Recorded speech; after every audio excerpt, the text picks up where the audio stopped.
Okay, so I want to try something a little different with this video. Something that I did try once before with an episode of Rick and Morty.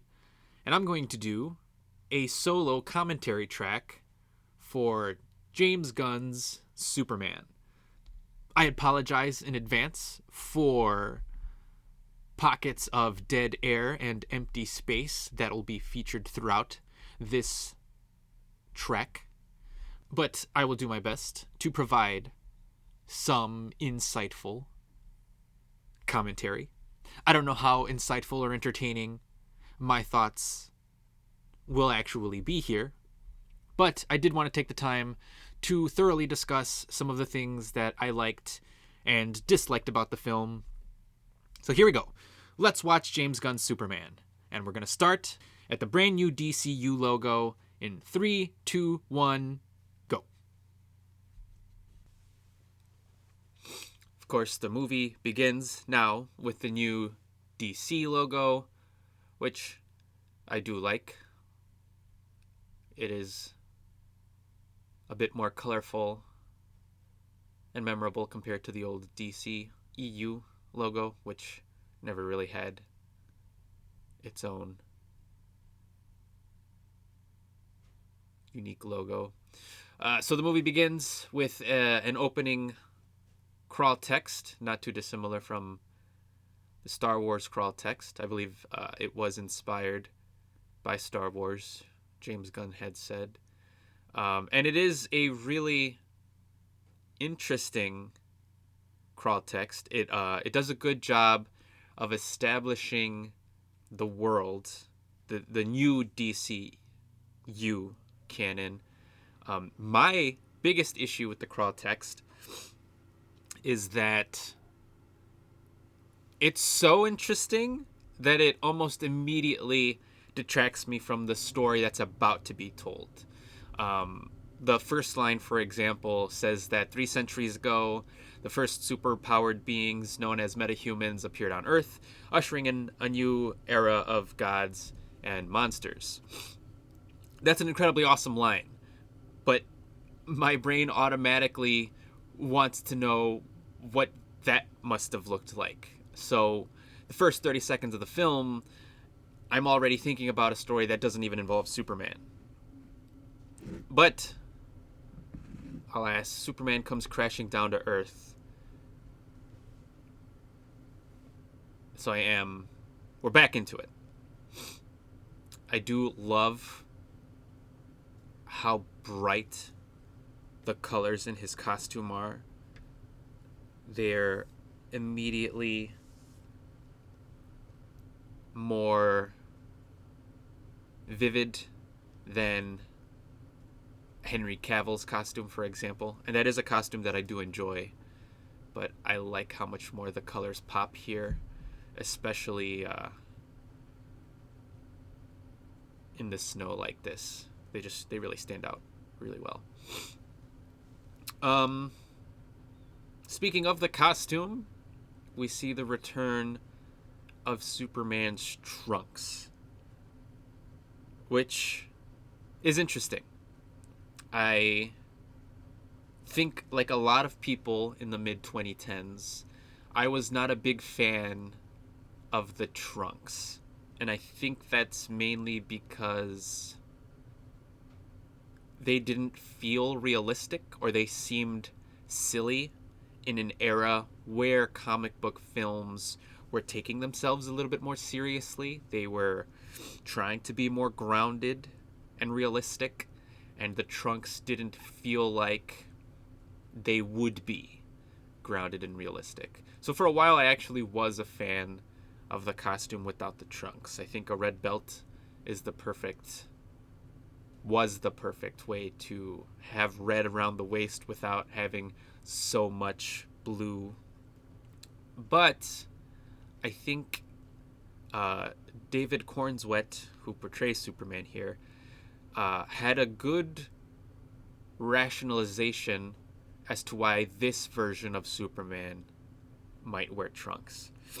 He said something along the lines of Superman being an all-powerful being would probably be aware of how scary his powers may seem to people.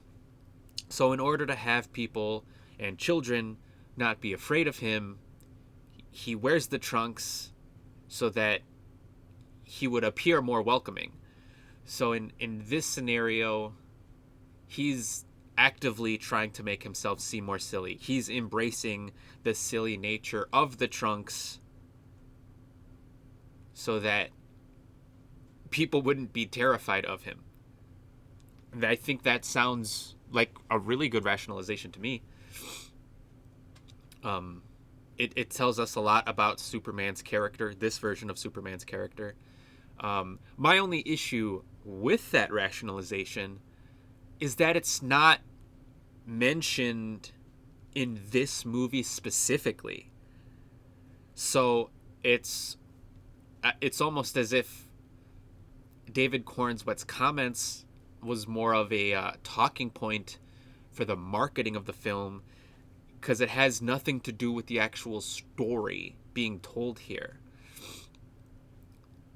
Like, there's a sequence coming up in a little bit where Superman's being interviewed by Lois, and she doesn't think to bring up the trunks. No one in the movie brings up the trunks. So I don't know why the trunks were a huge talking point to begin with, other than the fact that real life nerds like myself would be talking about it. So there's, as much as I do like the rationalization, there's nothing in the film to suggest that that's the actual reason as to why canonically this version of Superman is wearing the trunks in the first place. That could easily be rewritten in future DC stories down the road. So that is a little bit disappointing, in my opinion. That being said, I do like the suit. I like a lot of the aesthetics here. The Fortress of Solitude looks great. The Superman robots look really good. There are certain shots that don't look as good. There's one coming up right now, and it's because of the way that James Gunn chose to shoot the film with a wide-angle lens or whatever else have you. As he walks, his foot's about to be strangely elongated for some reason. It's in this upcoming shot right here. His foot is oddly long, and once you see it, you can't unsee it. Not that it looks terrible, like you have to be looking at his foot in order to see how strange it appears. But there are certain shots in the film that do look like that. And I'm not trying to be nitpicky. Like, I'm one of the people who didn't have an issue with the original shot of Superman flying in the trailer. Plenty of people did, though. Enough so that James Gunn actually switched the shot of David Cornswet flying. So, I mean, clearly there are certain shots that people do take issue with, and I'm not being nitpicky. Other people have noticed these things. But here we have the Hammer of Baravia terrorizing the city of Metropolis.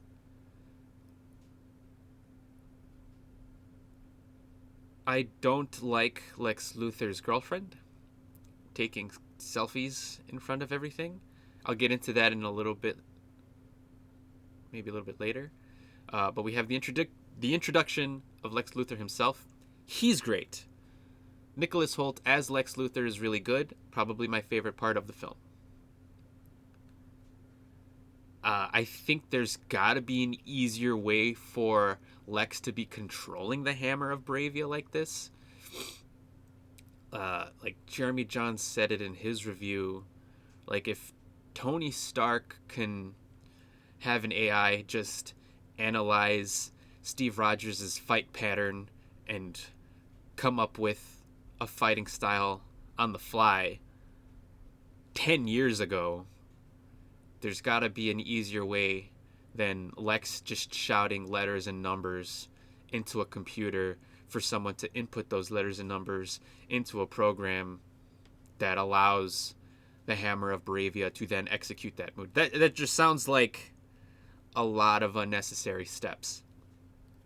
And I think that is an issue that I have with this version of Lex in the first place.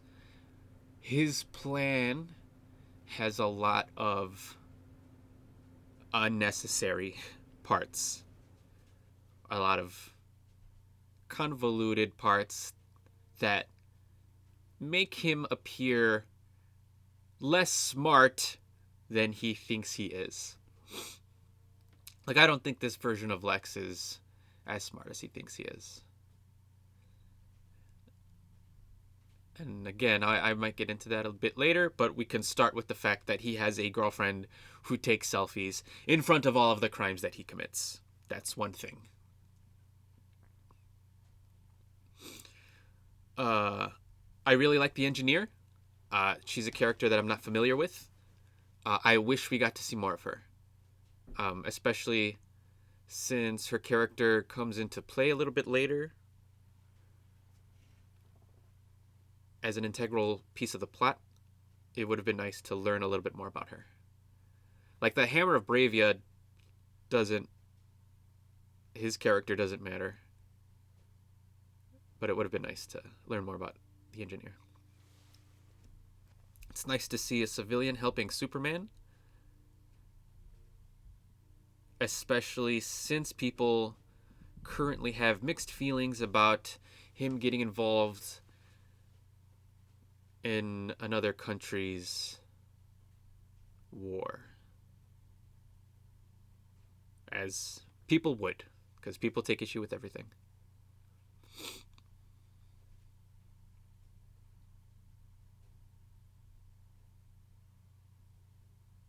I don't know if anyone was surprised by the Hammer of Baravia reveal being Ultraman.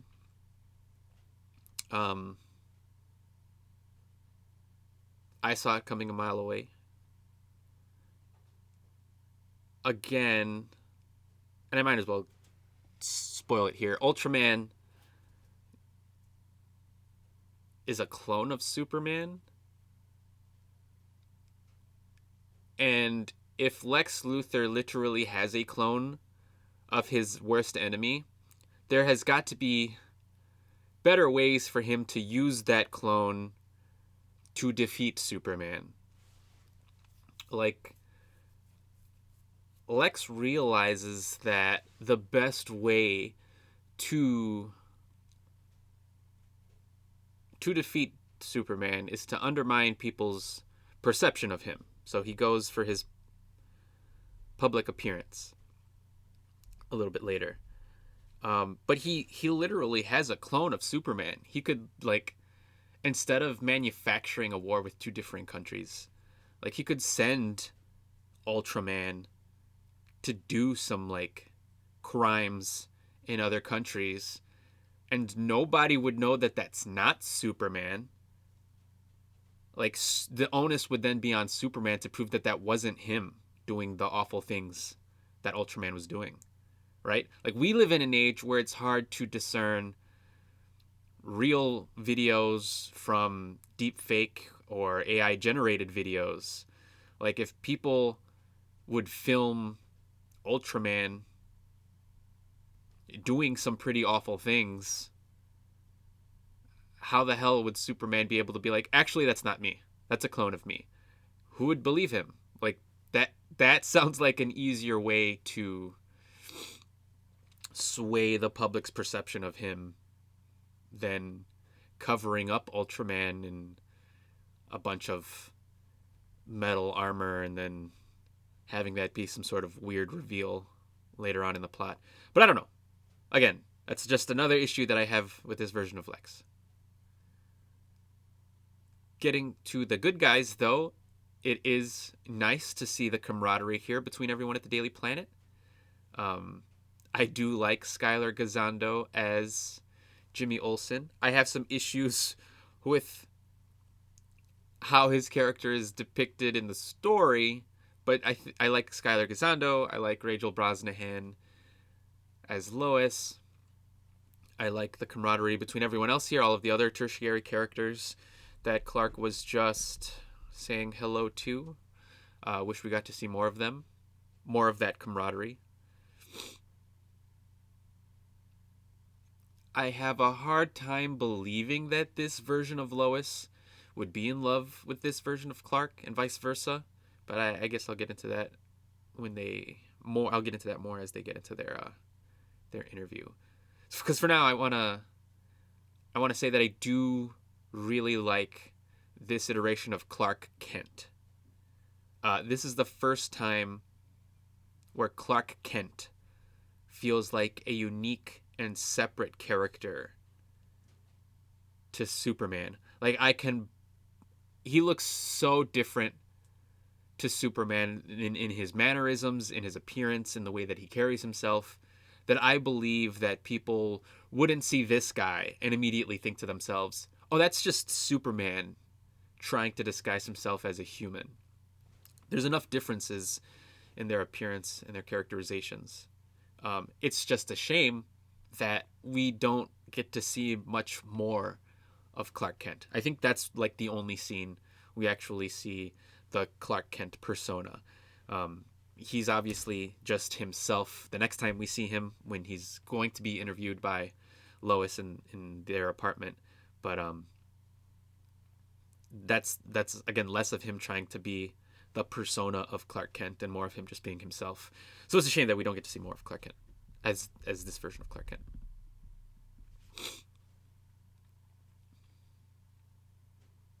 Again, Ultraman. I don't I don't get how he's like controlling Ultraman.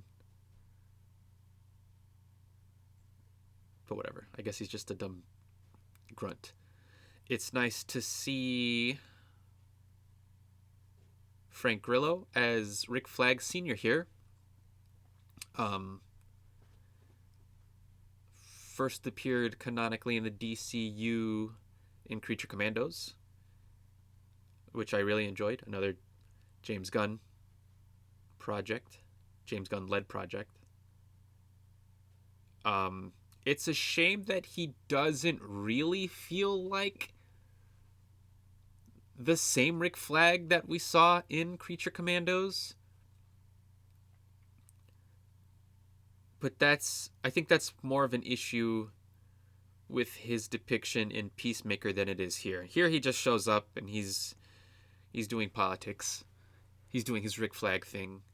But in Peacemaker season 2, he really doesn't feel like the same Rick Flag from Creature Commandos. And that could be explained later on in the future.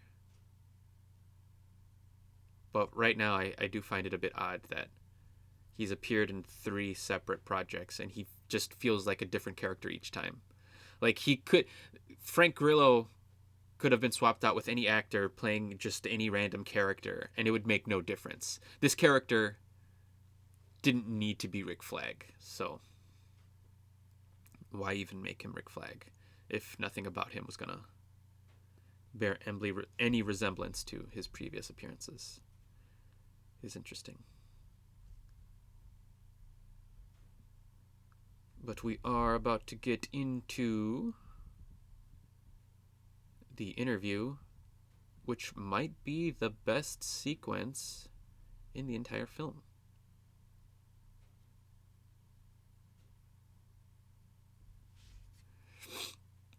It tells us a lot about this version of Superman, his ideology, what he believes in, that he is just a man, he's flawed, he has opinions. This movie does a great job of humanizing Superman. I never loved Superman growing up. I've said this in other videos that I've posted, but Superman has always felt like an all-powerful, godlike, unstoppable character to me, and that makes him inherently hard to relate to because he doesn't feel human. He doesn't have like the same problems that everyday normal people like myself would have. So this movie does a great job of trying to humanize him. I mean, the first time we saw him, he lost the fight. He was beaten to the ground literally, um, bleeding, which is an immediate stark contrast to Henry Cavill's version of the character. And I do like Henry Cavill's interpretation of the character, but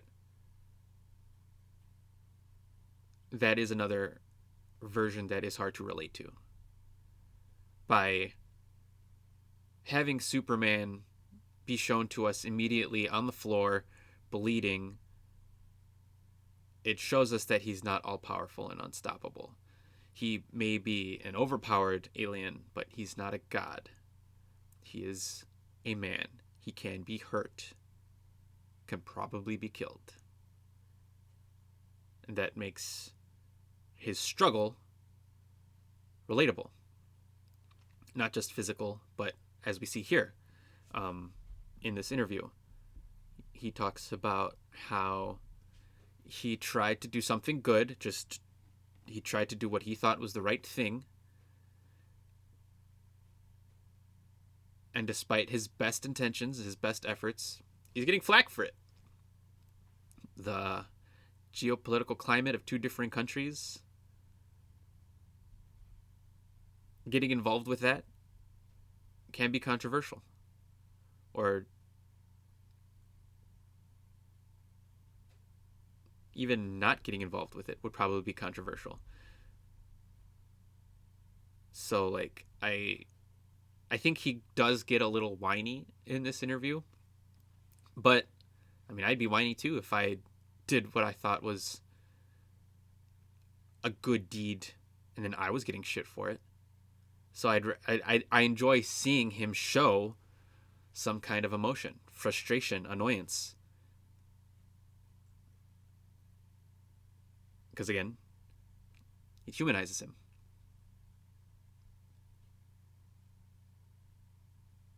But I also think it is awesome seeing Superman and Lois butting heads here because we get to see how different their viewpoints, their ideologies actually are.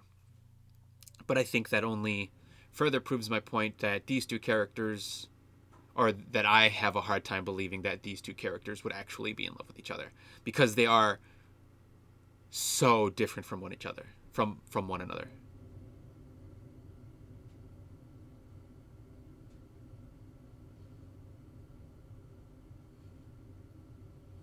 But this is an incredible conversation.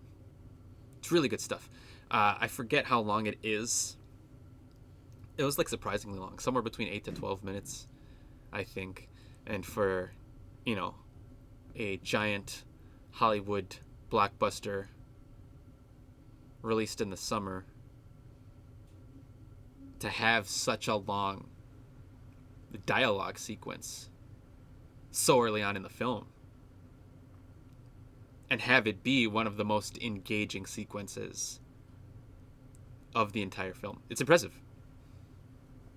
So I do have to commend James Gunn for his writing in this film. I do have some issues with Gunn's script overall. I have some tonal issues with the film. Some of the dialogue, like this scene shines, it stands out against a bunch of other films that aren't as good as it.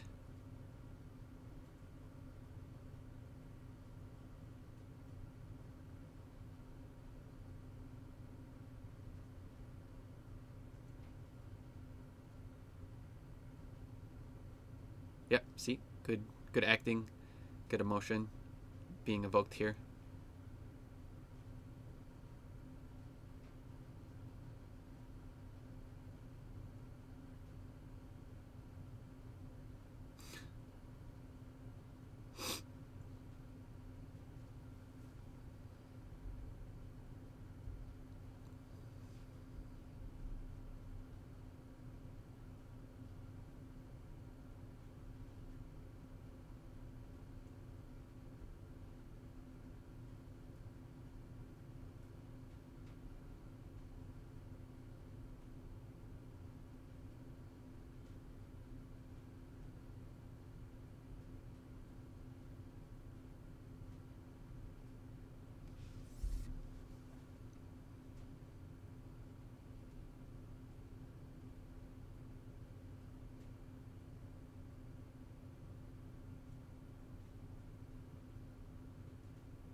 I originally had some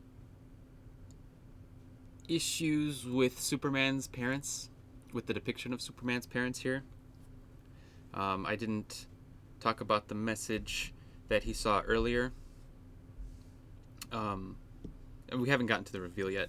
I'll say that Jor-El being played by Bradley Cooper is a little distracting to me. That's one of the things that reminds me that this is a James Gunn project, because Bradley Cooper is an actor who frequently collaborates with James Gunn. So I would have preferred if, since Jor-El is such a small character or has such a small role to play in this movie specifically, if he was played by a more relatively unknown actor as opposed to Bradley Cooper. Just because his presence pulls me out of the movie immediately. I do like the message, how Superman interprets the message, what he believes the message to be.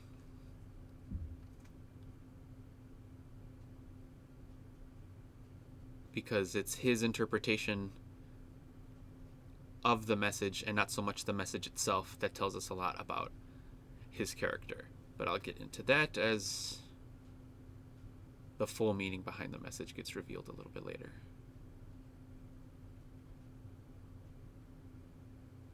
As Lex is about to get his hands on said message.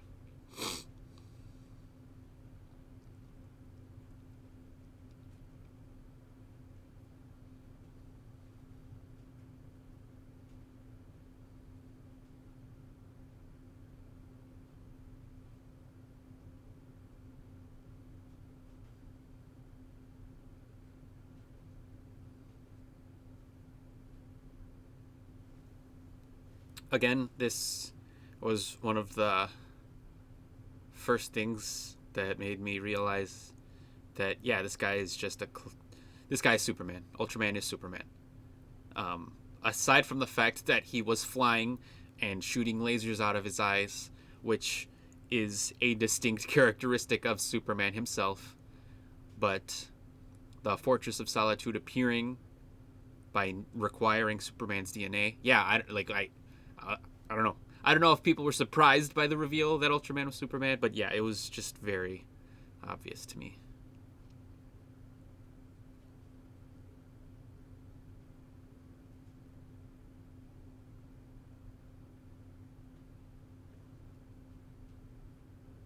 I do like Alan Tudyk as the robot, number 4. But again, Alan Tudyk is another actor that James Gunn frequently collaborates with, so his voice also kind of pulls me out a bit, especially since Alan Tudyk was also previously in Creature Commandos as a different character. The unnecessary flip the engineer does here. It does make for a fun action sequence. I don't buy that Lex wouldn't flinch at all. Like, he can't possibly think that he's in no danger. I mean, sure, he knows that the engineer probably wouldn't harm him purposefully, but he can still get accidentally injured. He's not so smart as to predict where, like, weapons are going to accidentally go flying.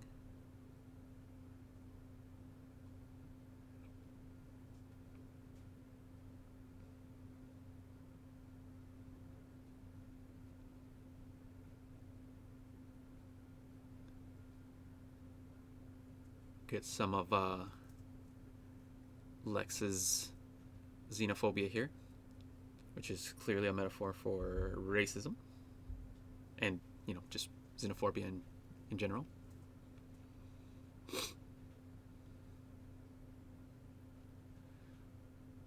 Exposition. Would have been nice to see some of that.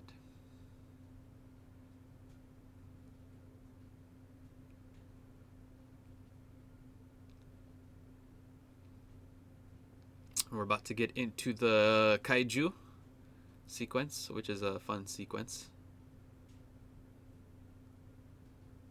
I don't know where Lex got his hands on this little kaiju monster, but I guess since we saw he clearly has access to, I don't know, portals to pocket dimensions, I guess it's not so hard to believe. I don't know. I kind of have issue with the fact that he has technology, that kind of technology in the first place, because again, I don't think Lex is the smartest guy, but something we have to accept.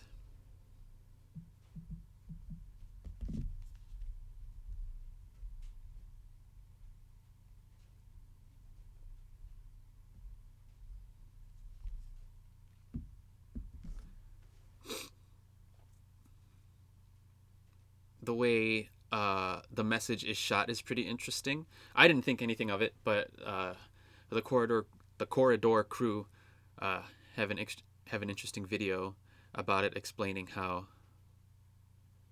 the message is rendered and was shot in like 3D, and it's rendered in a really interesting way. It feels a little alien in nature.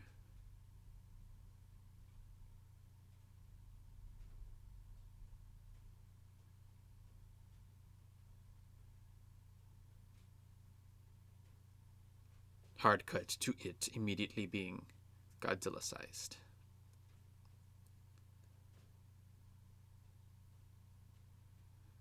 James Gunn has said that this sequence was inspired by Godzilla Minus One, and I don't really know why.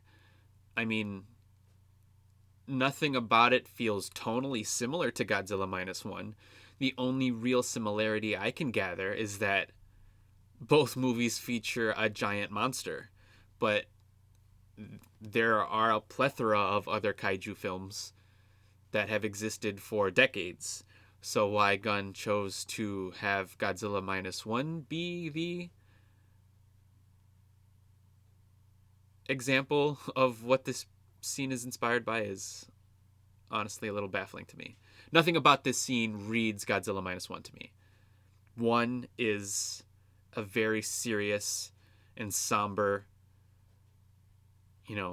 meditation on the consequences of World War II. And one is a fun and silly little action scene. There are plenty of other Godzilla movies that, tonally speaking, feel more in line with this sequence, and Godzilla Minus One is not one of them. Though again, it is fun. Love a giant kaiju. Love a giant monster, dinosaur-like creature.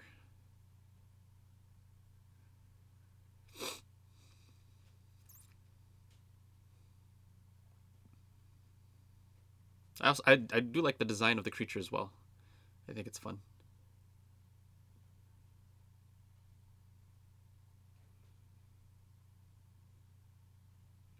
Shot of Superman coming from the sky. Really well done. Cannonball right into the monster's nose. Of course, we get to see him save a whole bunch of different people. Not just people, he does save a squirrel, which I do enjoy. Some people have issue with the squirrel saving. To me, it reads as endearing that he values everyone's life, or every life in general, not just humanity. I mean, he doesn't even want to hurt the kaiju. He wants to get it out of the area alive, maybe study it, if possible. Which is interesting. He's a good person. He doesn't want to actively cause any harm. He's only fighting the kaiju because the kaiju is causing a bunch of mayhem and destruction. So much so that we get the introduction of the Justice Gang here. And I do like the Justice Gang. I think they're really fun. Once again, as much as I like Nathan Fillion as Guy Gardner, Green Lantern here, his presence is also a little distracting to me.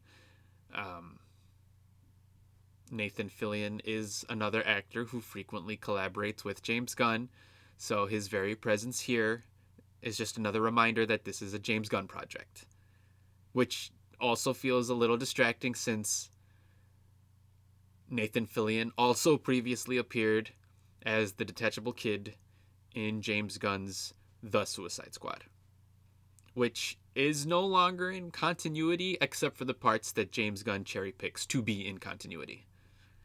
Which, is another issue that I have with the DCU, but whatever. Hawkgirl going for the eye, because of course she is. That's another James Gunn thing. The Suicide Squad also had a giant kaiju, the starfish, Starro, and Harley Quinn kills it by going for the eye.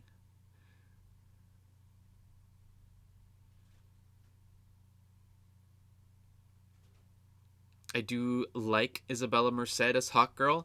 Hawkgirl is not a character that I'm particularly familiar with.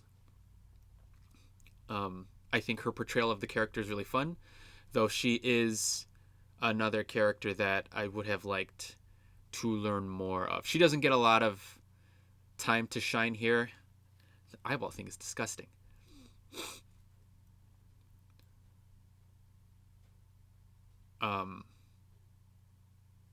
Some people really take issue with Isabella Merced as Hawkgirl. I don't. I think she's fun. I just would have liked to see her doing more in this story. Eddie Gathegi does get the chance to shine as Mr. Terrific here, and it would have been nice if Hawkgirl got as much to do as Mr. Terrific did.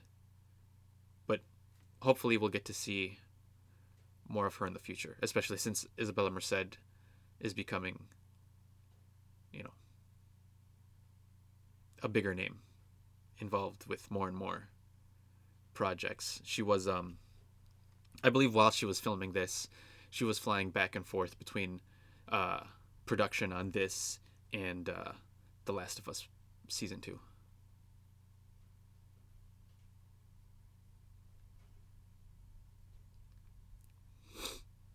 See, even Lois doesn't even know if she's actually in love with Clark. If she doesn't know, if she doesn't believe in their relationship, why should I?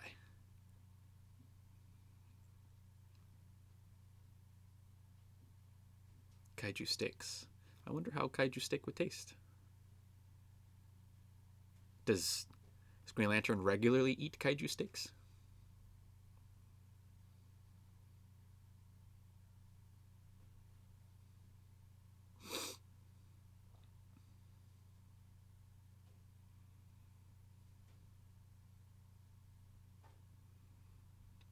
And here we get the reveal of Superman's parents having sent him here so that he can recreate Krypton. Which, I do take so much issue with. Firstly, I don't understand how the engineer was able to decipher the message. Because how does she understand Kryptonian language to begin with? Like, did she have an alien Rosetta Stone? Like, literally how? If no one in the universe speaks Kryptonian anymore because Krypton is gone, how could she possibly translate the rest of the message? And then, how could Lex Luthor have any of the top linguists, confirm that that's the direct translation, the correct translation of the message? And then, why would anyone care if people actually believed that this message was authenticated? Do Superman's actions not speak for themselves? So, like, for example, this is the first time anyone on Earth is seeing this footage and seeing this message, and that guy from the Daily Planet took off his Superman pin. He's a journalist. He's an investigator. He's a reporter, right? He's supposed to verify facts and truths, or, like, ideally, one would think, as someone who works at a fucking newspaper. And without accepting without verifying anything, just accepting the report at face value, decides that he no longer likes Superman. Like, he must have liked Superman for a reason, enough for him to wear a Superman pin. But the first time someone comes on the news and says, actually, I think Superman is a bad guy and you should too, he's like, oh, actually, yeah, I agree with that. It just, again, people in real life fall for fake, deep fake AI videos all of the time. So, like, even though Lex verified the authenticity of this video somehow, I think people wouldn't accept it so easily. And if they did, there wouldn't be this much backlash this quickly.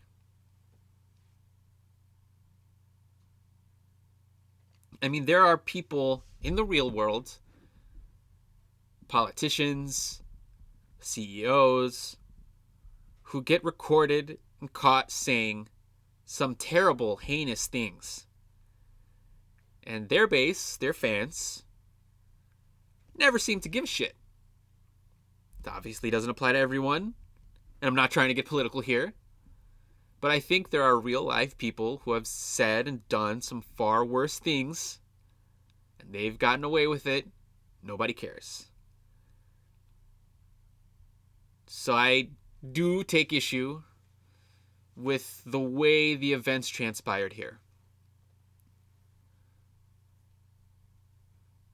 Again, if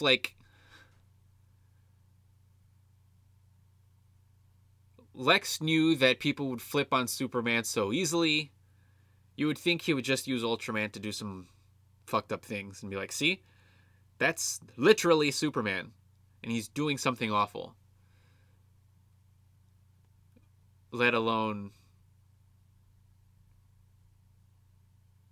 going to... What did he think he was going to find at the Fortress of Solitude? What if that message wasn't there? He would have gone to the Fortress of Solitude, found absolutely nothing, and then his plan would be shit.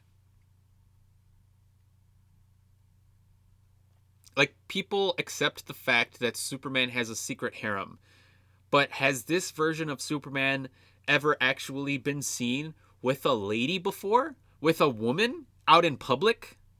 I don't know.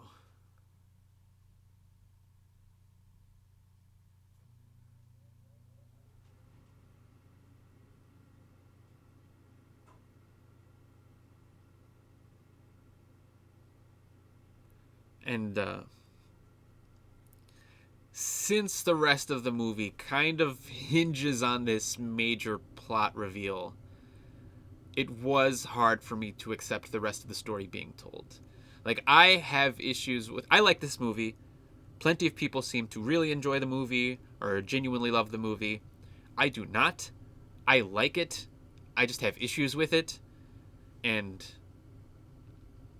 having the plot hinge on a reveal that I take a lot of issue with is one of the main reasons as to why I don't love the movie.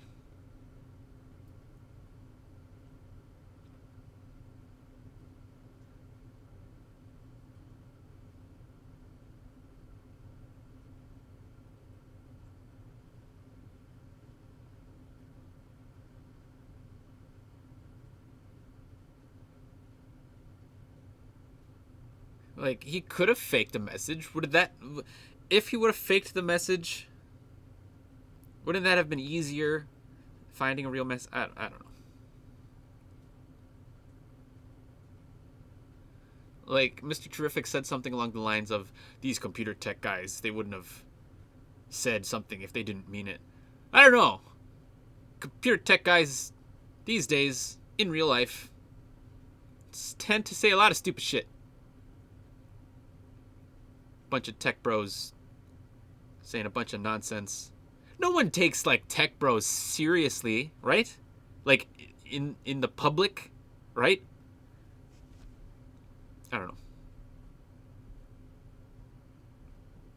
Like, the general population.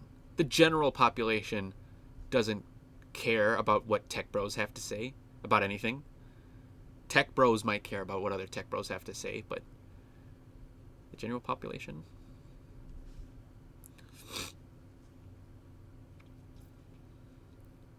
Here we see Superman about to go full John Wick on Lex.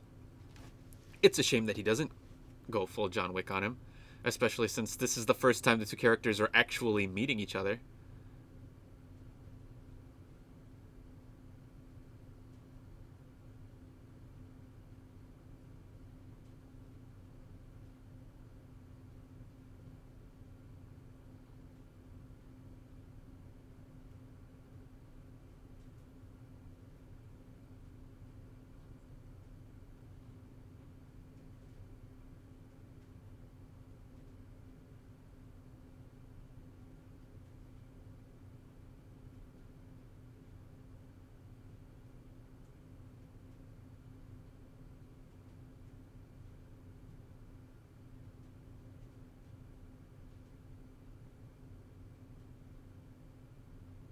Peacemaker showing up as a fun cameo. There are a handful of people in the theater when I first saw the film that gave that a good cheer.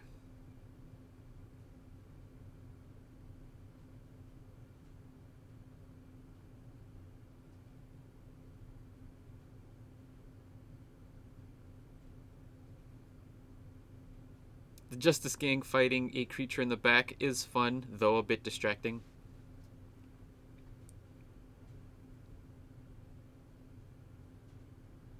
Apparently, according to IMDb, I think the creature that they're fighting is some sort of imp. Or he says that it's some sort of imp.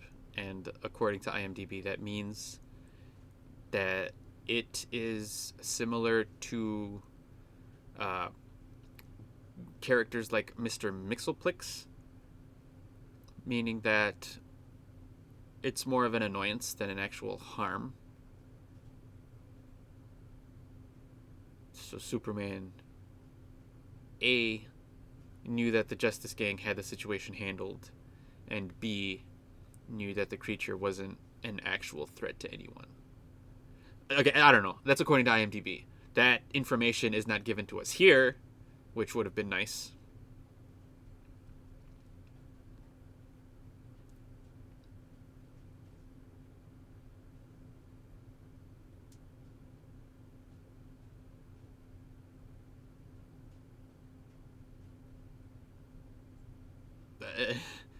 It does kind of undercut the serious moment that Lois and Clark are having here.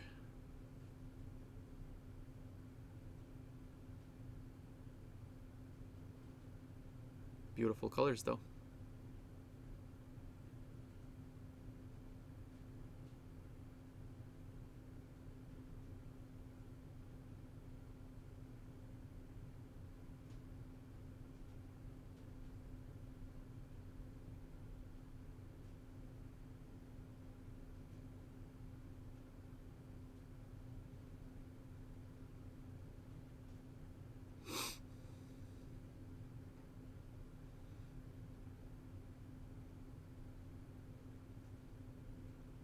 Again, I do like the discussion that's being had here. It shows their differences in worldviews. But I do disagree with Superman's statement there. That is literally not what punk rock is. Not that there's anything wrong with his personality, but that's literally not what it means to be punk rock. That is the opposite of what it means. I like the message. It's nice. In a world where everyone is an asshole, to be nice is refreshing, is different. That doesn't make it punk rock.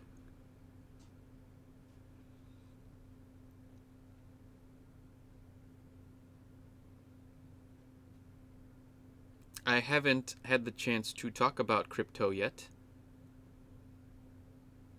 I think the addition of Krypto helps to humanize Superman again. So it was a good creative choice to include him in this film. I do have issues with the way that Krypto is depicted. Not the way that he looks. I mean, when I think of Krypto the super dog, I typically think of like a Labrador-esque kind of dog. But I don't mind that his appearance is more of a smaller, scruffier kind of dog here. What I have issue with is that he's kind of wily, unruly, and doesn't listen to Superman.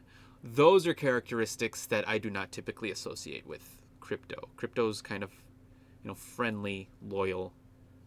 But this Krypto, and I've heard James Gunn talk about it, not only appearance-wise, but also personality-wise, is based on a dog that he had himself, or still has, named Ozu, or Azu, something like that. And according to James Gunn, Ozu, despite the fact that I'm sure he's a good boy in his own right, doesn't really listen to James Gunn.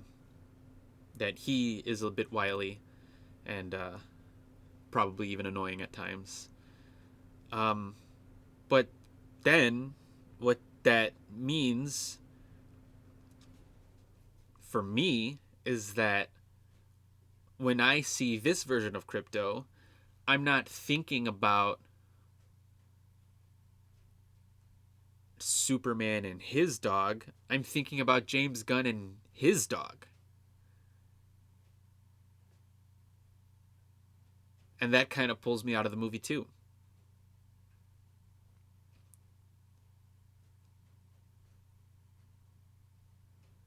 So there are, aside from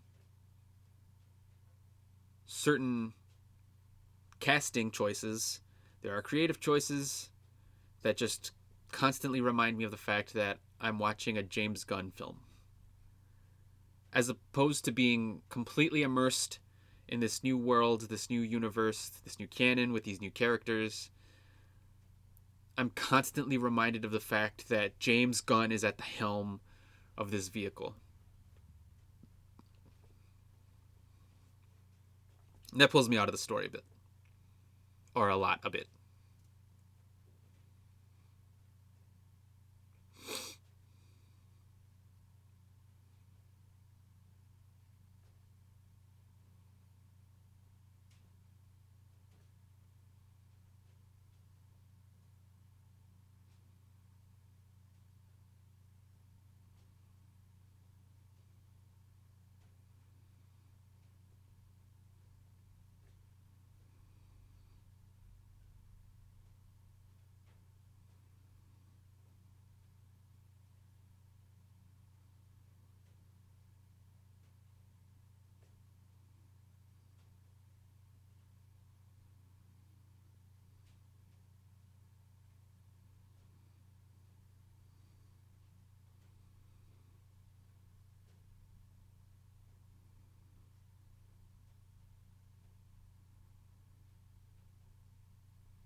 That is way too much sugar. Like, that's absurd. That can't be good for anyone. I mean, it's not. But, yeah.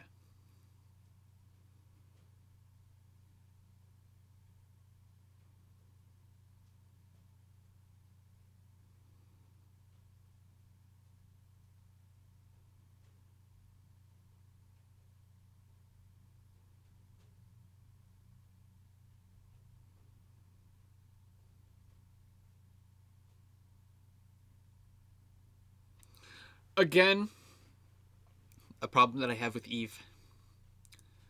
Like, Lex is smart enough to have technology that gives him access to other dimensions, literal pocket dimensions, outside of the space-time continuum.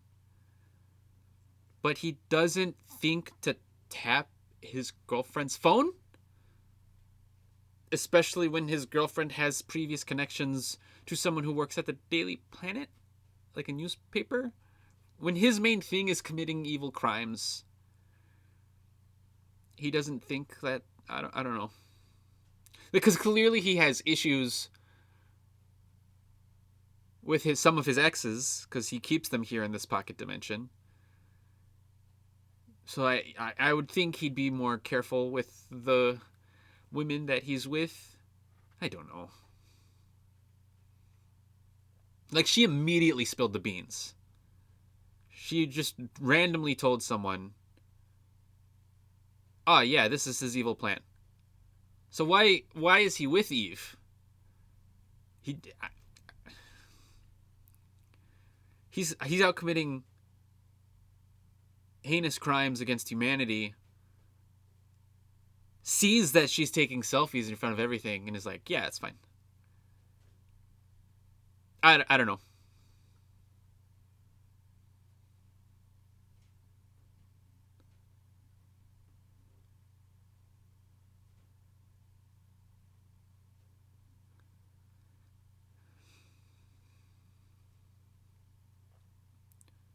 I have issues with that too, because Lex reveals later on that he created the entire conflict between Jarhanpur and Baravia just so that he can kill Superman.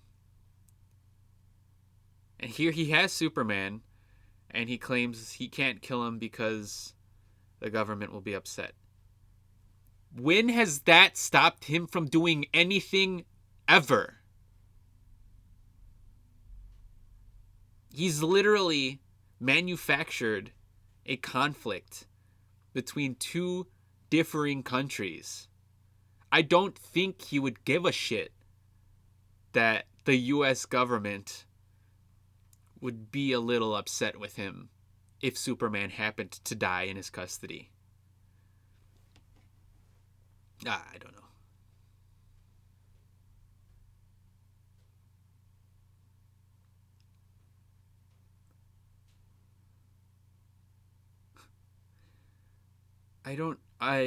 And this is the problem I have with Jimmy Olsen's character. Not that I have any real issue with Skylar Gazando's portrayal of the character. I just don't understand why Jimmy Olsen is like such a womanizer, a ladies' man. He's just a guy. I don't know. I don't know why he was depicted this way.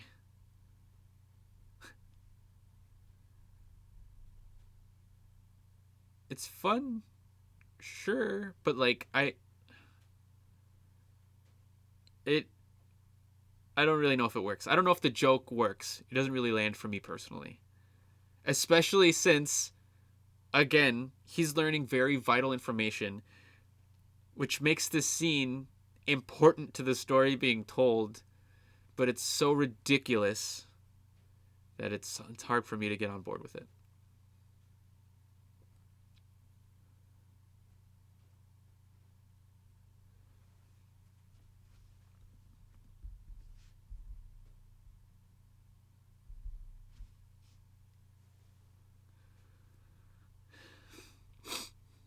I also like the addition of Metamorpho here. Uh, Also, not a character that I was familiar with. Um,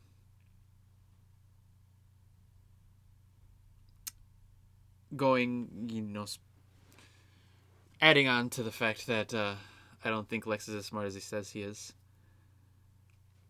Leaving Metamorpho in a box with the only person that could save him doesn't seem like that smart of an idea.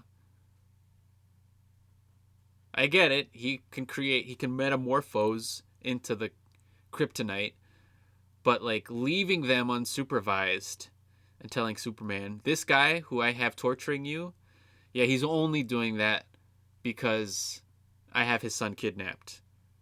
So I'm going to leave you guys alone. I'm sure nothing bad will come of this situation." I don't know. It doesn't seem as well thought out as it could have been.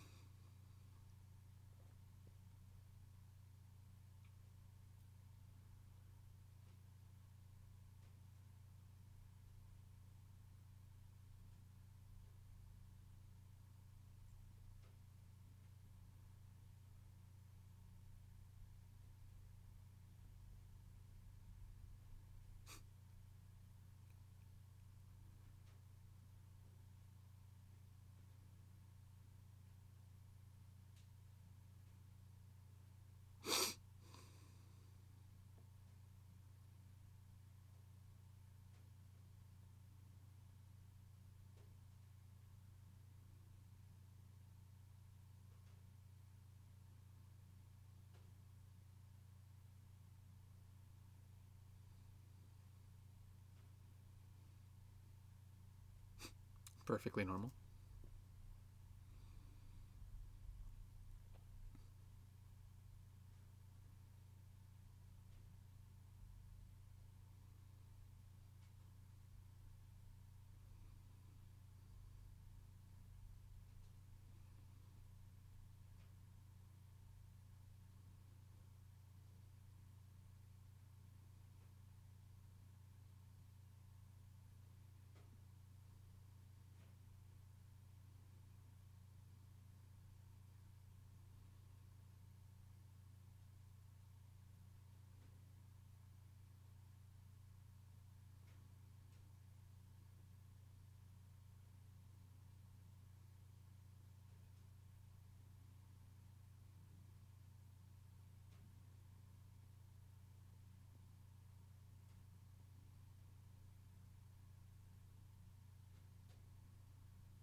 Yeah, I don't know if I believe that the Justice Gang wouldn't get involved. Again, why do they care what the U.S. government thinks when they could kill giant kaijus? What's a government institution to them? I mean, if Lex made a video and was like, Hawkgirl was sent here to rule over us, would they suddenly be like, well, she's out of the... I don't know. Just seems odd.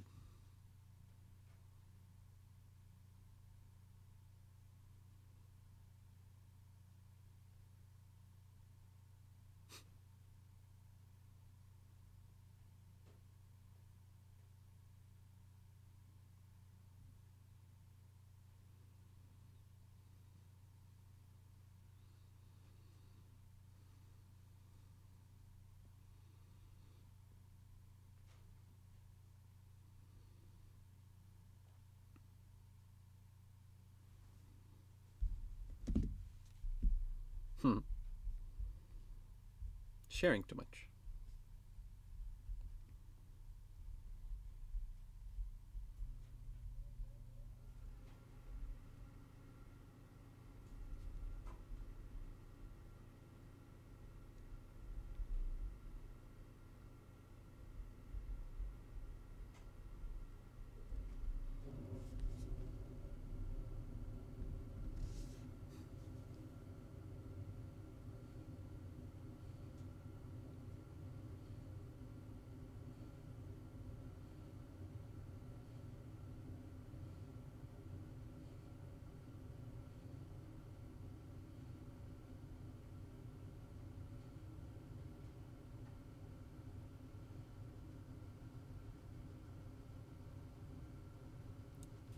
Like, murder is frowned upon by the U.S. government, right? Like point blank range torture, kidnapping, murder. Those are all things that the U.S. government would be opposed to. One, not to get political. Um, he has no problem doing any of those things. He just killed that guy. Who gives a shit then if he kills Superman? I don't know.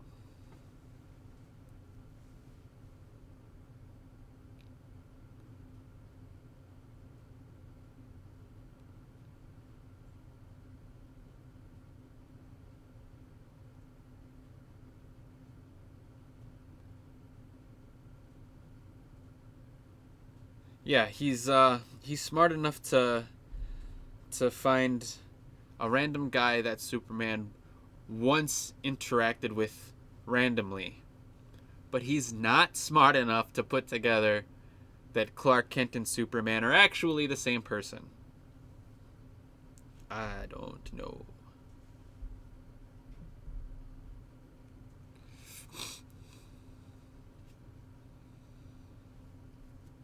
Here's a fun action sequence, though. One that shows why Mr. Terrific is a fun character who's getting a spin-off of his own. It reminds me a bit of of an action sequence with Rocket Raccoon from Guardians of the Galaxy Volume 2. Both scenes are good. And also one of the very few needle drops in the entire film. So it works.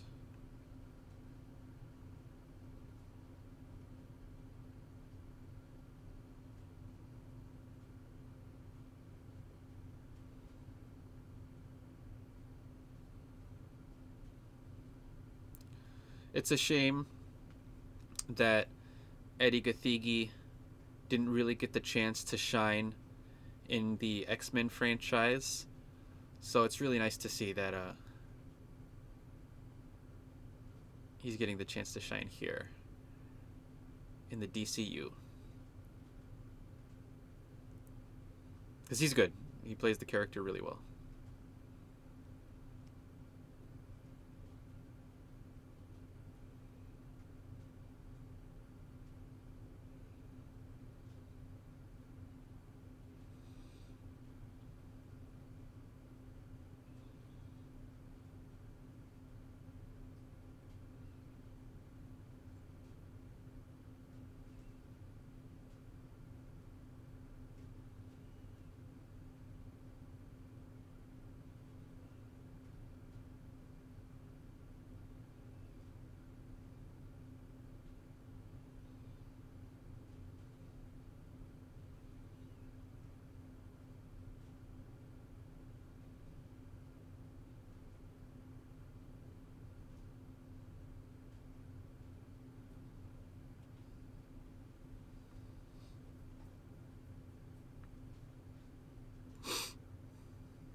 Anti-proton river sounds intimidating. It doesn't really do anything though, which is unfortunate, because it could have provided the upcoming action sequence with, some interesting stakes. But it might as well have just been a normal, regular river, because it doesn't really do anything.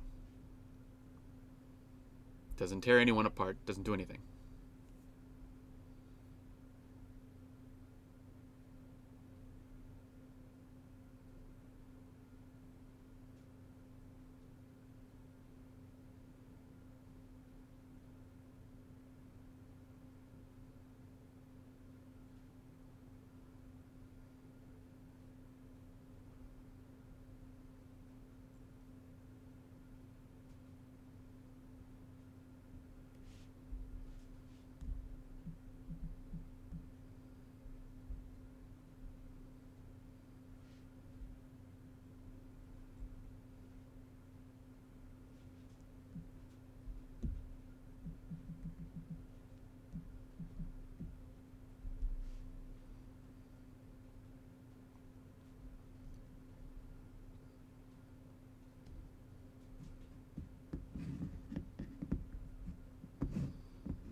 Another scene people think is weird with the wide angle lens with the punch there.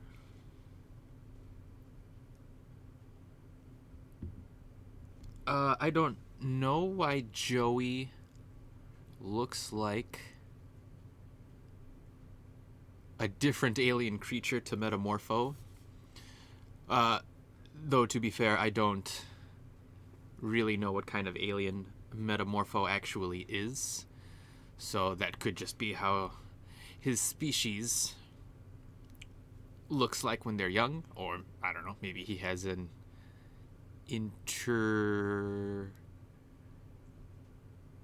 maybe he has an extraterrestrial relationship. Or maybe he reproduces asexually. I don't know. I don't know anything about him. It would have been nice, again, to learn more about his character.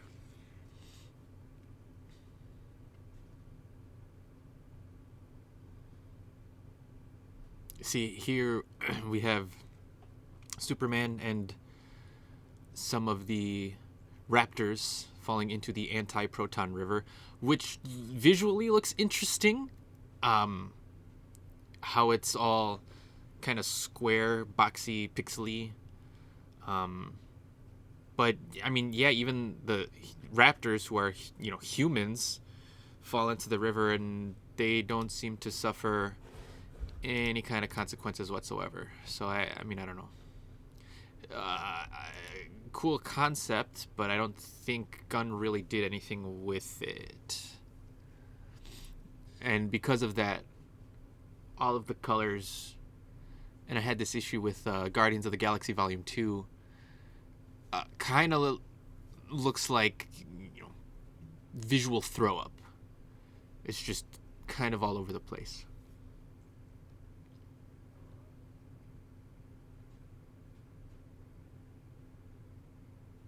Love, obviously, that Krypto loves to play with Mr. Terrific's T-spheres, as he calls them. Even though he doesn't quite act like the Krypto that I'm familiar with, I do enjoy seeing him behave like a dog. And I love that, as a dog, he does kind of terrorize Mr. Terrific. I think it makes more sense for him to terrorize strangers like Mr. Terrific than someone who is effectively his owner. I know Superman isn't actually his owner, but he's family.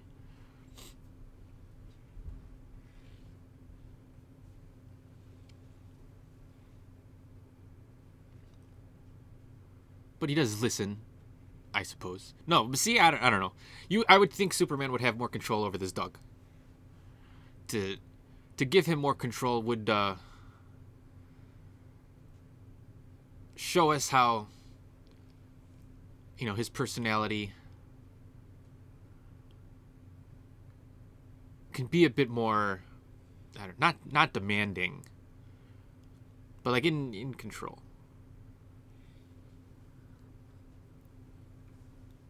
Also, I know metamorphose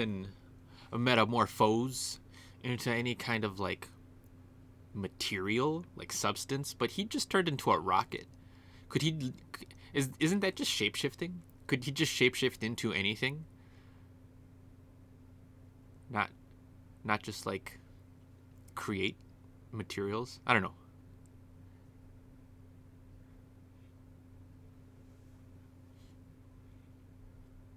Squiggle Man.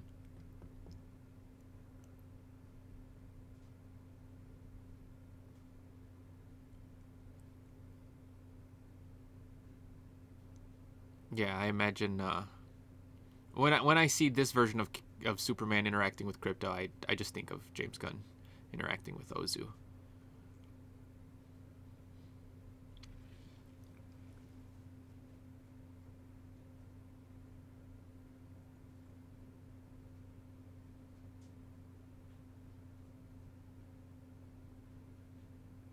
I wonder how expensive the T-spheres actually are. They are effectively flying Just orbs. Are they supercomputers? Right. I would guess.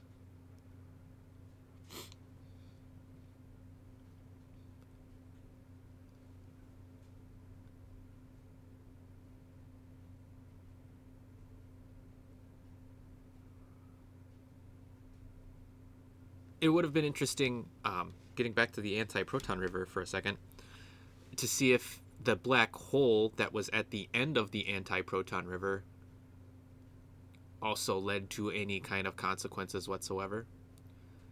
I think it's interesting that both this film and the Fantastic Four First Steps both featured sequences involving black holes, and neither of them really had the characters undergo any kind of consequences whatsoever. Um, I mean, the at least in Fantastic Four, the Silver Surfer gets trapped in the black hole for a while, which allows the Fantastic Four to have more time planning their, I don't know, escape plan against Galactus. Here, the black hole did nothing. It might as well have not had been there. I also don't know how much I care for Lois Lane learning to fly a spaceship. I mean, I haven't really talked much about Lois Lane outside of the fact that I like how her ideology differs from that of Superman's. But I really, really enjoy Rachel Brosnahan's performance as Lois here. I'm really glad that her character has an active role to play in the story being told. As much as I liked Amy Adams's performance as Lois in the Henry Cavill films, I feel like she didn't really have a lot to do. Her character didn't have anywhere to go, other than to be the simple damsel in distress. This Lois, she's doing stuff. She's out there, she's investigating, she's reporting, she's actively participating in the events of the story. And I do really like that.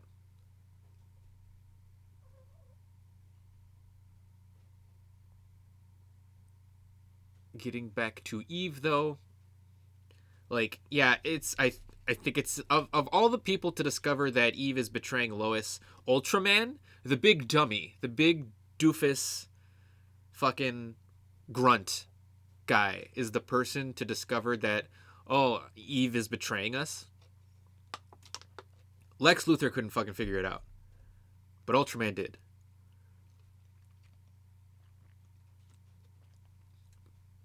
Also, like, the fate of the world is at stake here, and Jimmy Olsen's giving her a hard time for some reason. Like, just play the game, man.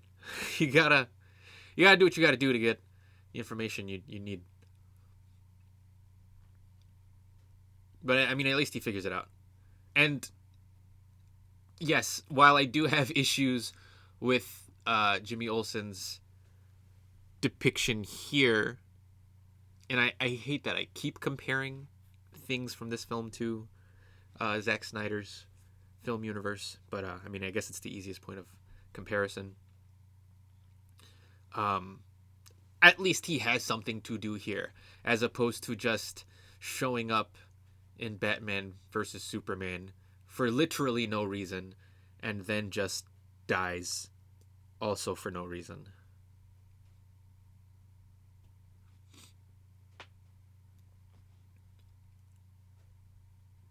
So, yeah, Lois brings Superman to his parents' home.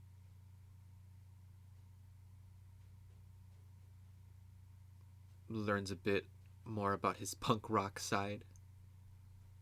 I don't know if it's explicitly stated that this is the first time she's meeting his parents, because you would think that would be a big deal. And I'm only saying as much because they've only been dating for 3 months, so that's not a long time. Because Pa Kent here gets Lois's name wrong, I think, right? In a few more scenes from here. So I don't think they're too familiar with her. I don't know. They don't say anything about the nature of their relationship. Which I suppose they don't need to, but it would have been interesting as she's absorbing information about Clark and who he is as a person, like how he grew up. I think that's really the only interaction she had with his parents. And it would have been nice to maybe explore that a bit more. Just a bit more. I don't know. A brief conversation. Because she's leaving. And they don't even ask her, like, oh, where are you going? She shows up, dumps their son on them, and then is like, I'm out. I did my job.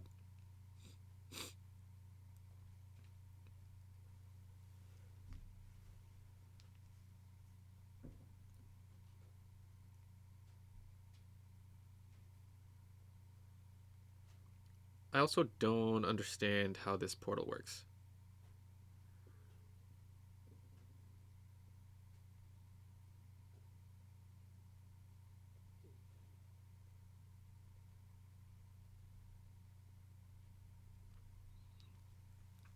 Because Lex said he created the portal by recreating the conditions of the Big Bang. Whatever the fuck that means. How does one simply recreate the Big Bang? Because if he created the portal, he couldn't have created it inside of the pocket dimension, because he couldn't have gotten inside of the pocket dimension without recreating the events of the Big Bang in the first place. So I don't really understand how he got there. But, whatever. And I guess I'll get more into the portal. We're leading into the climax as Mr. Terrific tries to shut it down. I don't know what it means to shut down a portal. I'll get there.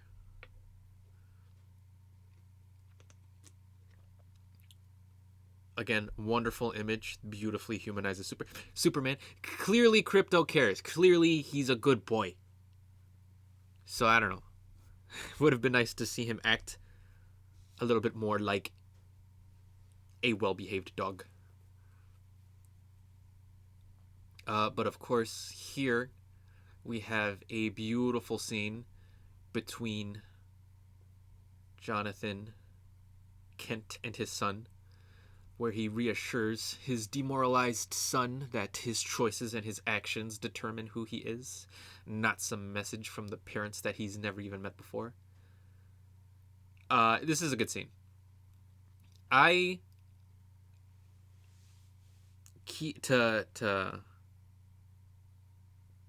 go back to the Snyder films for a second. I think I do prefer how do I say this? I like how they were depicted in Man of Steel. Kevin Costner, I thought, was really good as Pa Kent. I think narratively, I have issues with what happened with his character, but I think Kevin Costner delivers a solid performance. And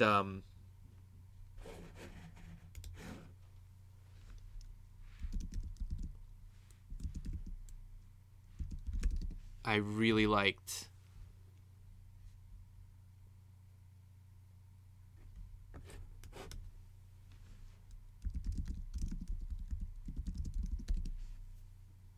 Diane Lane as Martha Kent. I was going to say Diane Keaton. I was like, that doesn't sound right.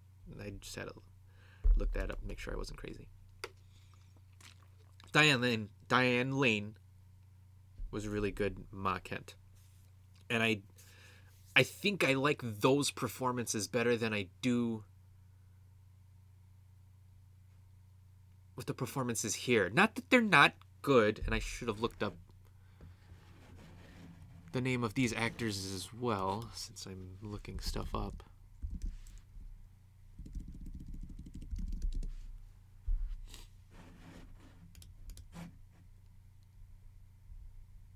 Should have look this up beforehand. Pruitt Taylor Vince as John Kent is good. That was a beautiful scene he just had with David Cornswet.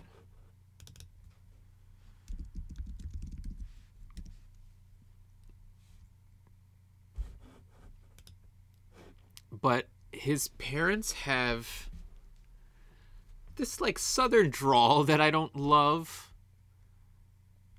Not that there's anything wrong with the southern drawl. I just think Gunn maybe tried a little too hard to like depict these versions of the characters as like simple, hardworking American folk, you know. I don't know. They're depicted a little bit too simplistically for my own personal taste. Good, but I don't know, a little heavy-handed there, I think, with the depiction of the characters.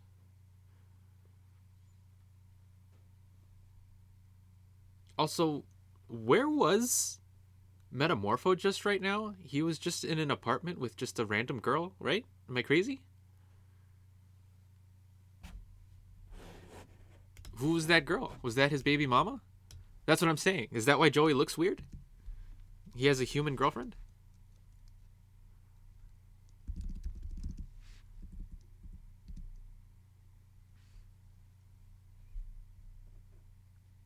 That was weird. Neva Howell plays Martha Kent here. I was having trouble finding her name earlier. I would have mentioned that earlier. Neva Howell is good as Martha Kent. I have nothing against the performances here. Just maybe have some issue with the way Gunn chose to depict the characters, is all.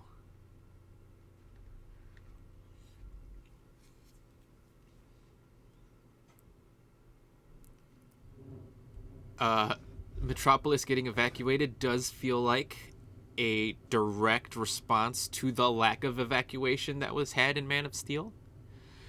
Though, to be fair, there is a lot of this film that feels like maybe an overcorrection for the events that did happen in the Snyder films.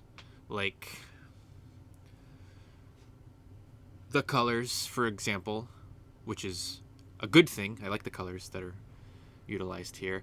But maybe the sense of humor, the levity. Not every joke lands here for me.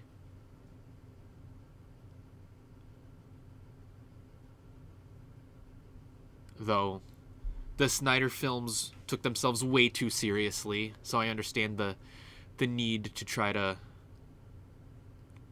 overcorrect and throw in humor, inject some humor into these films.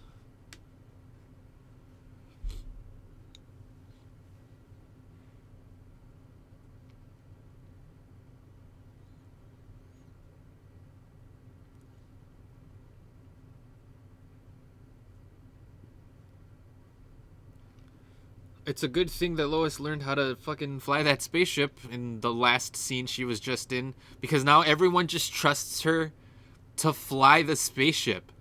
Like, no one was like, oh, you just landed a spaceship on the roof, and now I'm going to trust you with my life to fly it here. I know we're about to post an article that'll change the fate of the world here.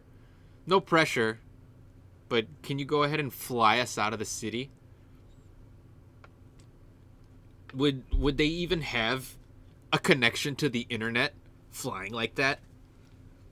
I don't know.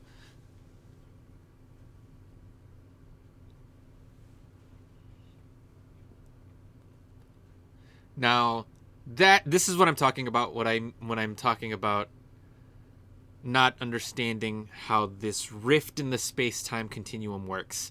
Mr. Terrific is trying to quote-unquote shut it down or close it with codes. what does that even mean? Like, my brain is interpreting what I'm watching as a naturally occurring phenomenon. You know, a black hole, a rift in the space-time continuum is occurring right before my eyes. That doesn't seem like something that one could simply shut down with a computer algorithm, like on my laptop, on a computer. Like, if there was an earthquake or a tsunami happening, I wouldn't just be like, oh, well, let me plug in a computer code on my laptop and see if that shuts it down. That doesn't make any sense to me. So I don't really understand what Mr. Terrific is doing, hitting a few buttons on his computers and expecting the land to just reform back together, which is essentially what ends up happening. I just don't understand how.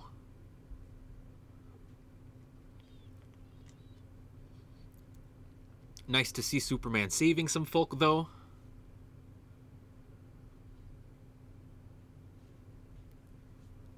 With his iconic theme song, of course, something I have yet to touch on. I'll get to that in a second. As the lady drives off, he gets to get up, checks on her, and as the kids would describe this as aura farming, gets to aura farm.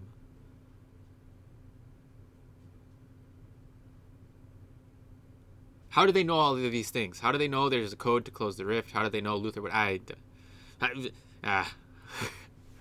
Luthor can't, like, shut down a black hole. If you could create one, you could just, like, oh, I could shut down that black hole. I don't know. Here's an action sequence, so no one has to think about any of that. So yeah, the theme song. John Williams' iconic theme song is fantastic, obviously. People recognize that tune from over, like, almost 50 years now. It's a really good song.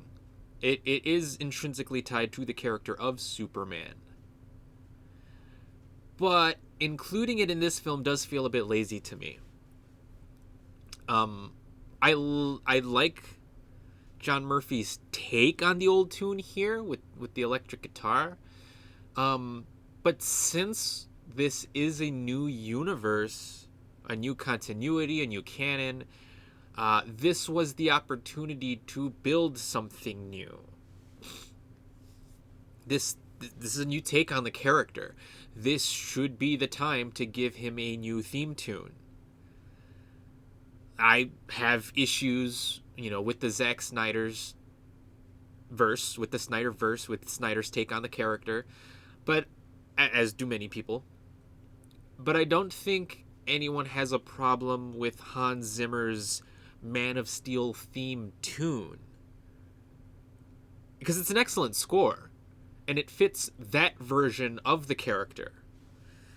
By contrast, this new version of the character doesn't have his own theme tune, because by featuring the John Williams score here, the character and the movie as a whole is coasting off of the nostalgia for the Christopher Reeve films. So I don't know, it felt like a cheap and easy way for Gunn to get audiences on board with his version of the character without, I don't know, let's say earning it, quote unquote. How do they know if Superman can hold his breath for an hour? Did he time it? Did he test it?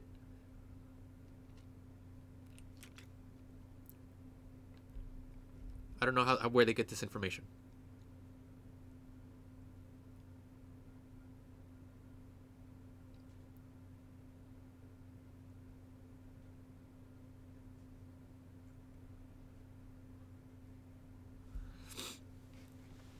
I think, Luthor probably jumped the shark by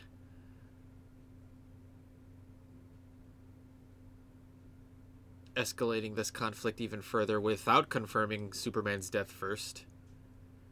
I mean, to be fair, he's an overconfident character who was fairly certain that Superman was going to die. But again, you would think the guy would wait to confirm things before getting ahead of himself.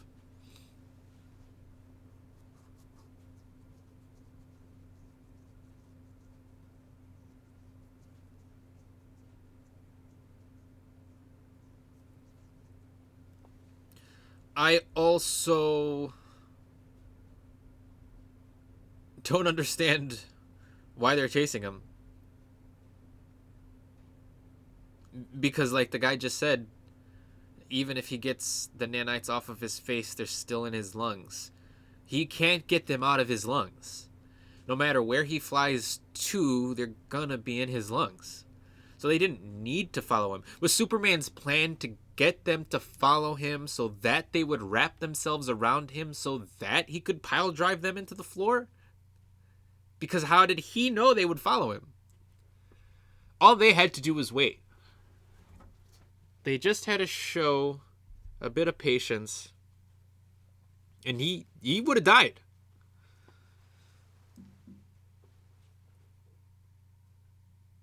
But I guess they can't exercise some restraint because they're the villains.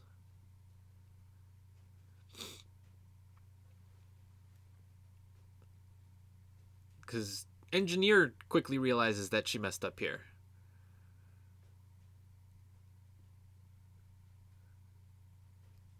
So I don't know what she thought she was doing when he was flying up.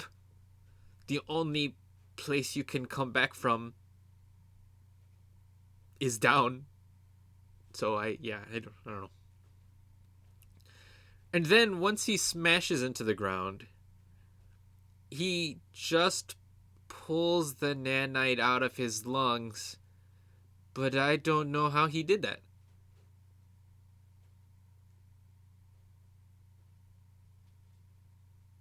Because there was a moment there where Engineer wasn't connected to Superman at all. The nanites that were on his body were completely separate from the nanites that make up her being.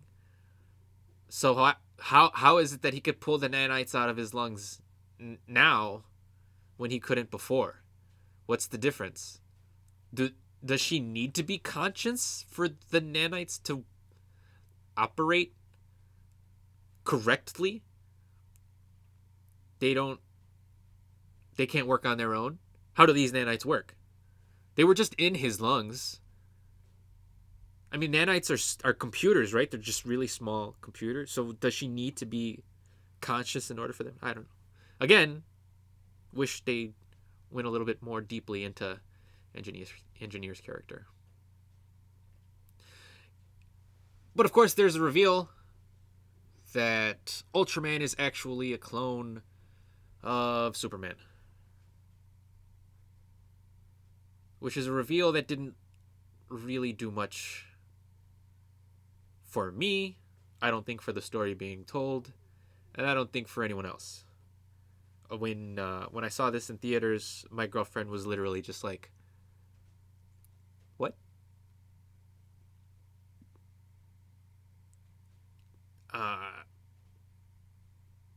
It's a flat reveal. It's not like anyone in the theater like gasped, was like, "Oh, that's him. It's himself." You know. It's like, okay, I guess that's just himself. It just doesn't do anything for the actual plot. That's my issue with it. The reveal that Ultraman is a clone doesn't tell us anything about the story or the characters. The only reason that Luthor has a clone of Superman is because, I guess, the only person strong enough to fight Superman is Superman. I guess it also might tell us that Lex hates Superman simply because he can't control him. He seems to not like Ultraman either, but I mean, he created Ultraman. I mean, Lex doesn't seem to like anything other than those donuts he mentioned earlier. Like, if he could control Superman, he would have less of a beef with him. I don't know.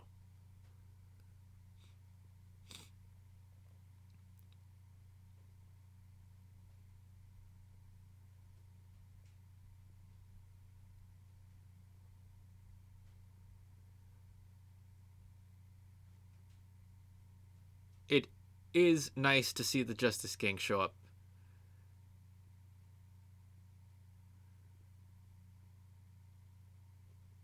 As even though the people are wishing for Superman, these characters are here on Superman's behalf. And what that tells me is that Superman has changed these characters, even if ever so slightly, for the better. You know, Green Lantern literally admitted to avoiding being political earlier in the film, and here he is in the middle of a geopolitical crisis. So he's grown, if ever so slightly. He hasn't completely changed their characters. That's why Hawkgirl is going completely apeshit right now, which is very fun. I disagree with anyone who dislikes this depiction of the character. And also, she ends up killing Gurkos here, which is something that Superman would clearly frown upon. And again, hopefully, we'll get to see more of Hawkgirl in the future, because it will be interesting to see if she will face any ramifications for killing the leader of a different country. I definitely would like to see what that fallout would look like. I don't know if it would be in her own solo project, since I don't think she's big enough to lead a film on her own, or if it would be a side story in Man of Tomorrow or a different DC project, a television series of some kind. She does appear in Peacemaker season 2 after all, and no one acknowledges the fact that she killed Gurkos. I mean, the whole reason as to why Superman's involvement with the conflict was controversial in the first place is because Gurkos is supposed to be an American ally, right? So Hawkgirl just literally killed an American ally, and no one gives a fuck. Why? Why did people care more about when Superman got involved than when Hawkgirl actually killed the leader of the country? I don't know. Hopefully we'll get to see some follow-up with that.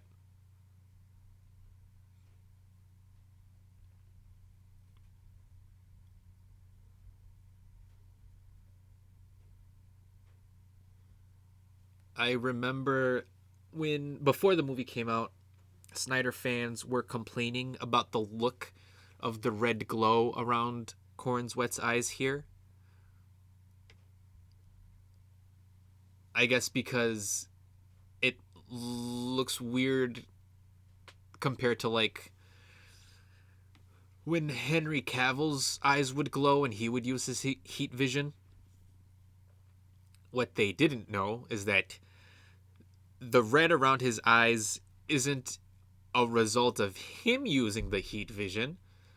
It's a result of Ultraman using his heat vision against him, directly into his eyeballs. And I haven't seen anyone say anything about that. Because people love to complain about things before they have the context, but no one likes to provide a follow-up after they have received said context. It makes sense that he would have some sort of bruising or scarring, damage of any kind after being hit in the face directly with heat vision.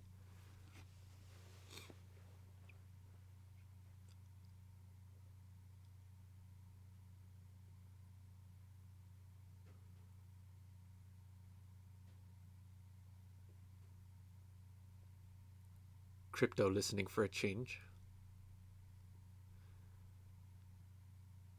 And yeah, Ultraman's about to leave the film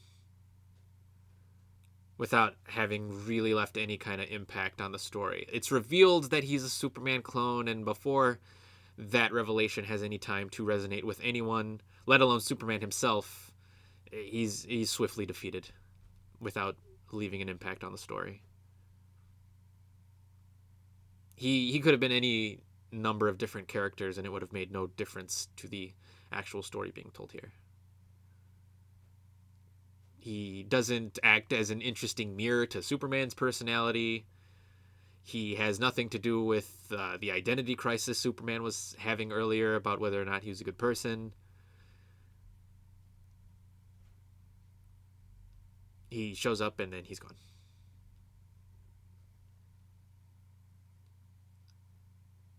I don't know. It would have been interesting to see if he had any larger implications on the story being told. Hell, it would have been interesting if Henry Cavill was playing the Superman clone. That reveal would have made people go crazy. Because people would understand, oh shit, that's Superman, but it's a weird, bizarro Superman, without it needing to be the same actor. Which isn't to say that David Cornswet couldn't have done interesting with this version of Ultraman. I'm just saying that this reveal felt rather flat to me, especially since it didn't really do anything narratively speaking.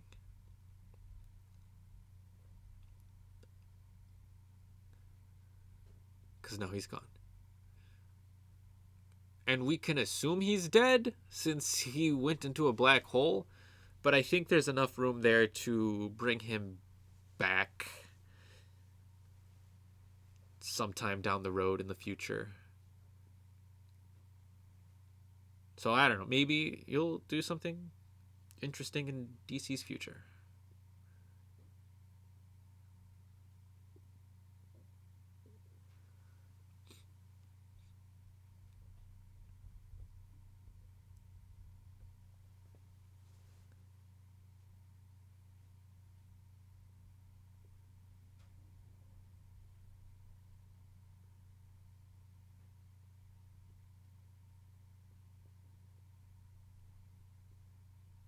I don't.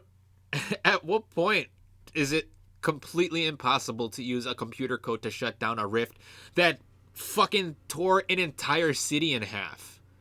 Could this thing theoretically like split the fucking world in half, and they'd be like, "Oh, let me just input this computer code, beep boop beep boop bop," and it would just start to close?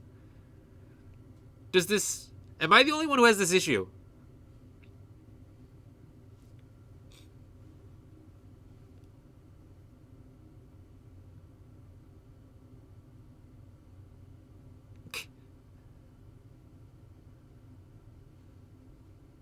I like how he had to explain that to Mr. Terrific, despite the fact that he could have just done it on his own.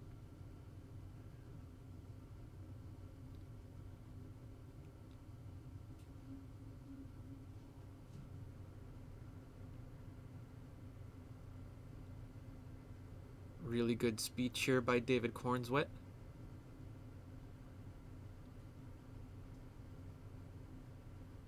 A little heavy-handed, but it works.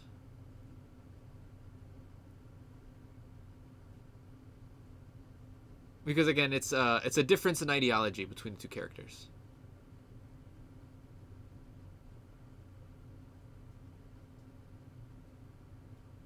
Of course, it sucks that the scene is immediately undercut by Krypto being a little unruly, but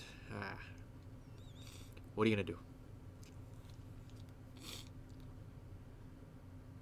I mean, he just preemptively attacked him. You would think Krypto would have enough. Not Krypto. Lex would have enough.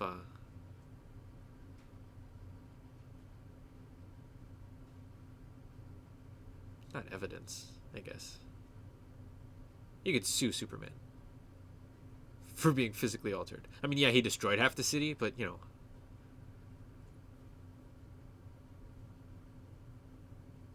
The guy's evil. I'm sure he wouldn't mind suing Superman for his physical illnesses. while in jail for the crime of destroying half of a city. That doesn't seem like it's beneath Lex.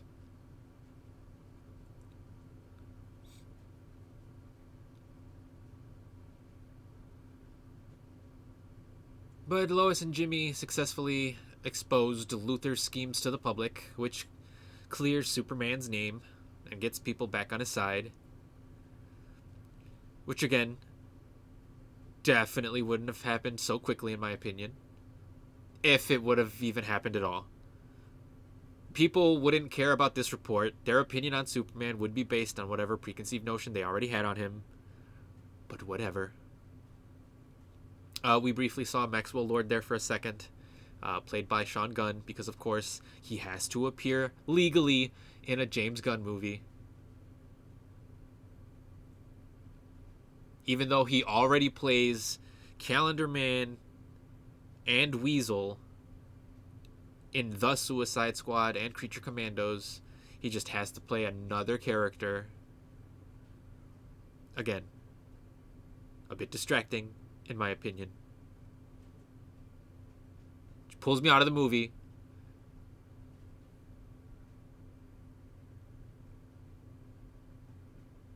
I don't have anything against these James Gunn isms. It just makes me feel like I'm not watching a DC movie with James Gunn at the helm. It feels like I'm watching a James Gunn movie and it just so happens to feature DC characters. It's the other way around.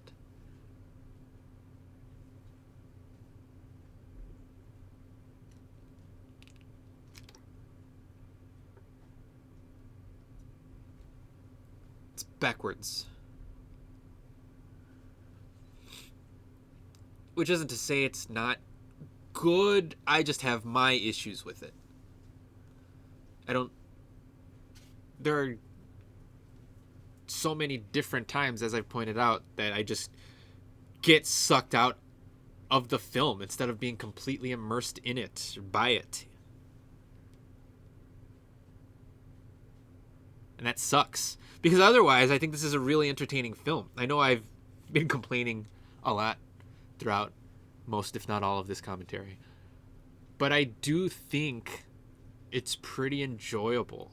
I mean, I've watched it a handful of times already. Once in theaters, a couple times in preparation of this commentary track that I'm currently doing. I wouldn't be doing this if I hated the film.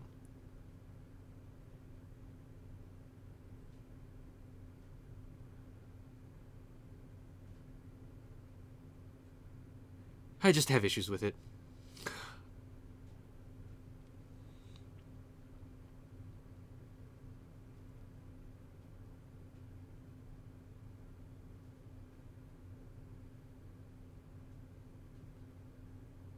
Like, people would see Superman interacting with Lois right here and be like, oh shit, he really does have a secret harem. Like, people just wouldn't stop just because someone told them to stop.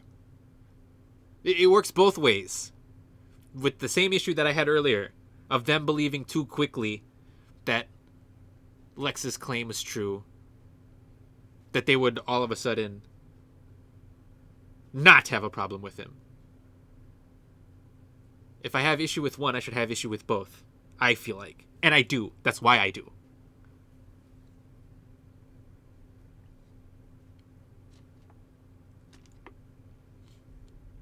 But, nice shot of Superman and Lois lovingly kissing each other and flying,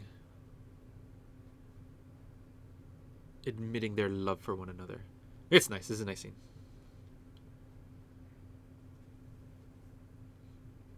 At least, since I said I had an issue with believing earlier in the film that this version of Lois and Clark would love each other, this moment feels earned because it takes all of the events of the film for Lois to actually finally admit her true feelings for Superman. So that's why I think the moment's nice. It works.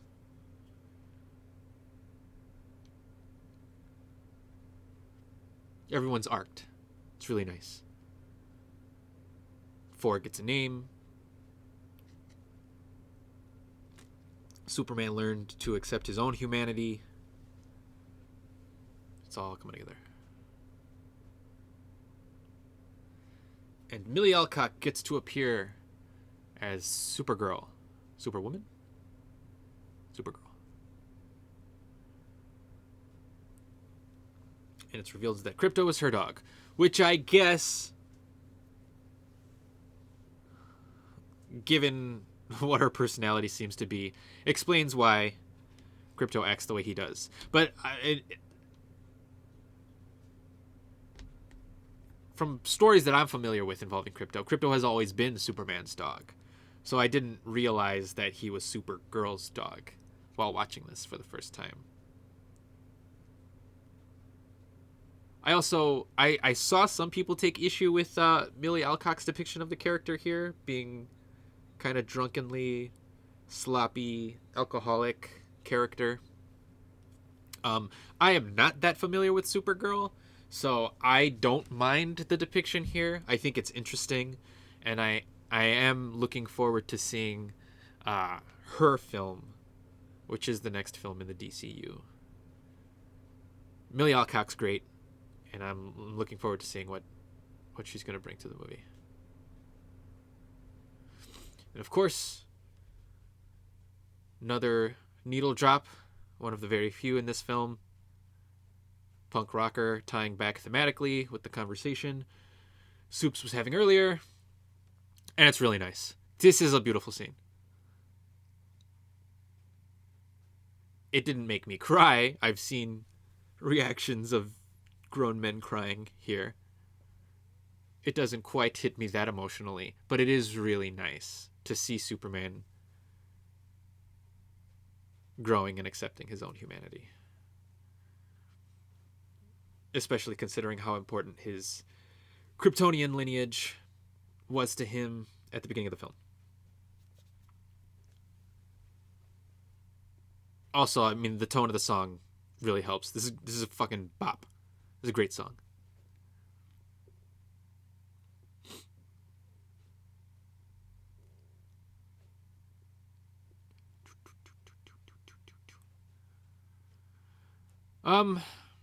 Yeah, and that's Superman.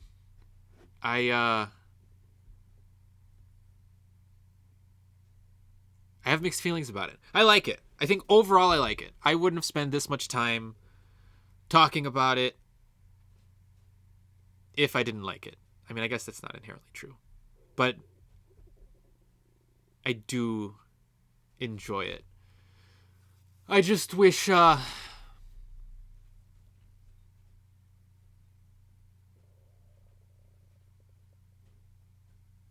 it felt a little less. Like, I wish James Gunn was able to show some restraint himself here. With his typical James Gunnisms. But that being said, I understand why so many people like it. I think thematically, I understand why it resonates with so many people. The ultimate theme of the movie is just to be kind to one another. And, that's nice. And I think Gunn did do a good job of establishing this universe. I may have some issues with, like, the old connective tissue to the DCEU, with the tone, with certain plot beats, how they land or don't land for me, I should say. But I think Gunn did a solid job of establishing the foundation in which to build the rest of this universe on top of. And I am interested in seeing where the franchise will go from here. And yeah, that about sums up all of my thoughts on Superman, and there with a nice little visual of Superman and Krypto looking at the Earth from the moon. I don't know how he can breathe in space if he couldn't breathe with the nanites in his lung, but whatever, I guess. Maybe he can hold his breath for an hour. Maybe he flies to the moon and back in less than an hour. And he's got Krypto there, even though he already left with Supergirl. I guess Supergirl leaves Krypto around more often than is explicitly stated here. But yeah, there's another post-credit scene that I'm probably not going to wait around for because we have 7 minutes left and I simply do not have enough things to say to fill all of that dead air. I will say, though, that as the rift was closed, I also noticed that, like, yeah, there's no way, again, since I had issues with the way the rift was depicted in the first place, that the city would be able to just perfectly, nice and neatly come back together. So I think it's funny that Superman does take the time to acknowledge that in the post-credit scene. And he does it in, like, the most goody-two-shoes ways possible. Which does feel like Superman to me. So it's fun. I like this depiction of Superman. I have some issues with the tone, with the plot, with James Gunn in general. But I am looking forward to seeing this world again, to seeing these characters again, to seeing these actors again. So, I mean, what more can you ask for? If I am looking forward to all of that, then I guess, despite all of my issues with it, I cannot in good faith say that I think this is a bad film. I do want to see Supergirl. I do want to see the follow-up to this film, Man of Tomorrow. So, I mean, if you're James Gunn, what more could you ask for? If even someone like me, who has all of these different nitpicks and complaints about the film, wants to come back to this universe, then I think you did a good job, right?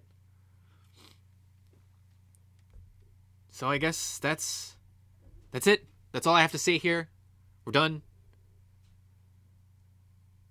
So, yeah, let me know if you liked this at all. I highly doubt a lot of people stuck all the way around to the end. But if you did, let me know what you thought about this.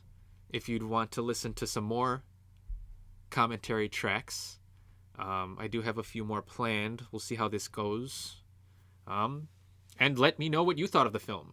Do you agree with some of the things I said here? Do you completely disagree with me? I'm sure most people do, especially given the high rating that the film has online. But let me know all of your thoughts. And of course, as always, thanks for watching.